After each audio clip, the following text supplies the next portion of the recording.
Hello my dear friends, in this video we are going to see how to do this glowy sand transition. Let's see the process.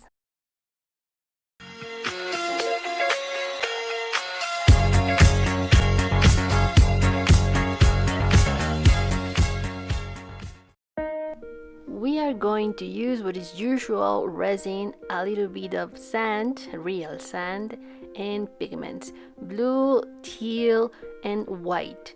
And that's all that we need. And maybe we can add a little bit of pearl in powder or sand, color sand in powder. I already prepared my canvas.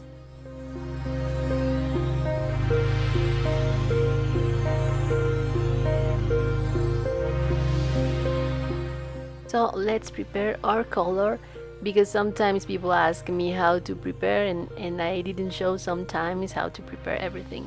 So if you see, I just add a little bit of sand to the resin. I prepare white and I'm going to prepare the blue or sea color, and then I will add just one little drop of blue and one little drop of teal for the clearest part of the ocean. And then I will do a stronger color with 3 or 4 drops of blue and 1 drop of teal. These change the things a lot because we have a really ocean color. Then I will start to work with my canvas with the wet sand.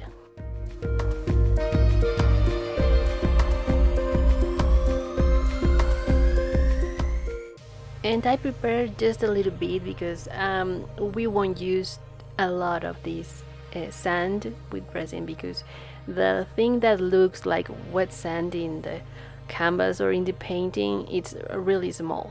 And then the other part I will fill with clear resin.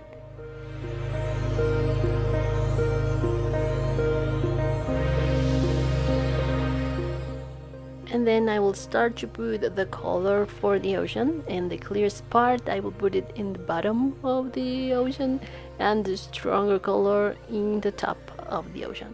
So I just prepare 2 colors because this is really small. We really won't need so much difference of colors. And I will just warm a little bit to spread all the resin.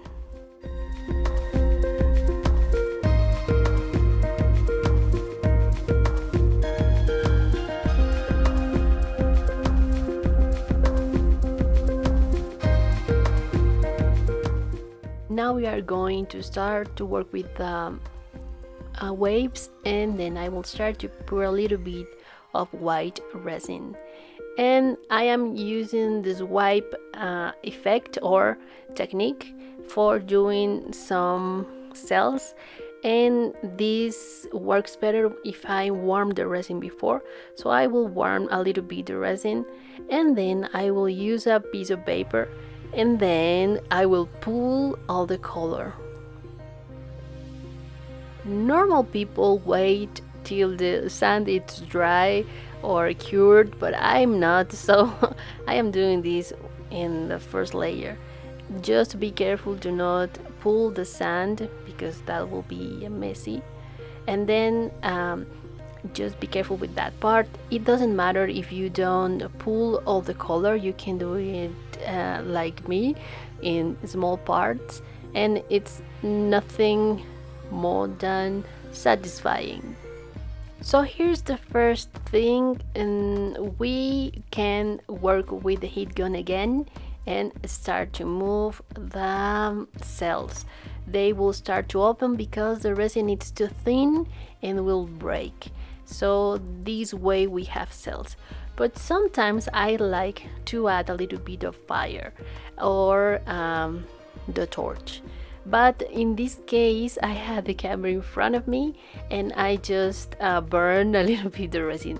Please don't do that, and just be careful with the flame. So this is just 1 second or 2 and the cells will open a little bit more.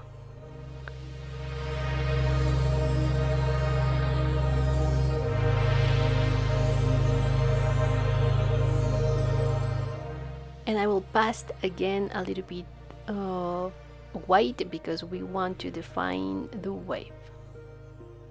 And I just want to say that I like overwork a little bit the white part. You'll see at the end, and just be careful with that part.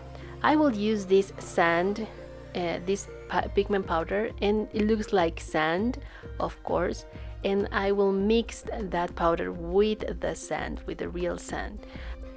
I wait 15 or 25 minutes to start to leave the edge of the shore or the wave, and I will start to work with the dry sand. And it's time to work with our mixing with sand and pigment powdered color sand. And this is what brings the sparkly shine transition. The thing is that we need to spread all the sand, and we have to do this 2 or 3 times because the sand starts to get wet with resin, and we want this look of dry sand above, so it starts to look wet, and we have to do this like 2 or 3 times more, and then the color with the pigment will, I don't know how to call this. You can also add a little bit of glitter, clear or crystal glitter, and this will bring a little bit more of shine. But I will put another layer of sand, and I will wait to this cure. And this is the way it looks. You see that in the shore of the sand, in between the wet sand and the dry sand, we have a really sparkly thing. I don't know how to call that. And we have some holes like wet. You know, you can avoid that putting so much sand over the last layer. It's time to put or personalize this thing. And I already print or cut the letters. In case you're wondering what this says, is happy anniversary, but it's time that you learn a little bit of Spanish, please. And it's time to pour the last layer, and this is really simple. We are going to do the same. In case that you want the sand a little bit more dry or with no spots, it's the time for do the same with the sand and pour a little bit of resin, and then start to work with that area again. But if you don't, if you're happy what you did before, you just can start to work again with the cells, and it's what I'm going to do. I will warm this time, and I want you to note one thing. This time I won't spread the resin with the heat gun, and this changed the things a little bit because it's a little bit harder to open the cells.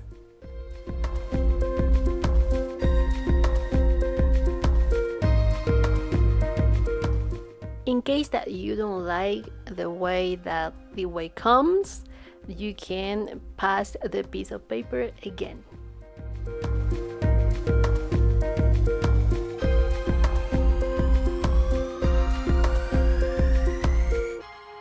Like I said, I didn't push the resin with the heat gun, and this changed the things a lot, but this will help to doesn't burn the resin, because if you preheat the resin and then add a little bit of fire, that will cost the color on your piece, so you need to be careful with that part.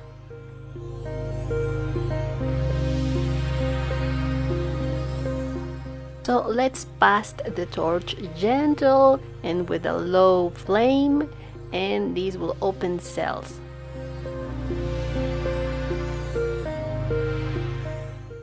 And I was trying that the waves reach the letters. Let me know in comments if this is something that you will do or not, and I really want to know your opinion. This is all for today's video, and let's see how this ends. And this is our shiny transition. I really love the effect alive. Really, really love the effect alive. And I hope you like it too. I really want to say thank you for being here. Don't forget to like this video or share this video or do something to make me happy, please. See you the next time. Bye bye.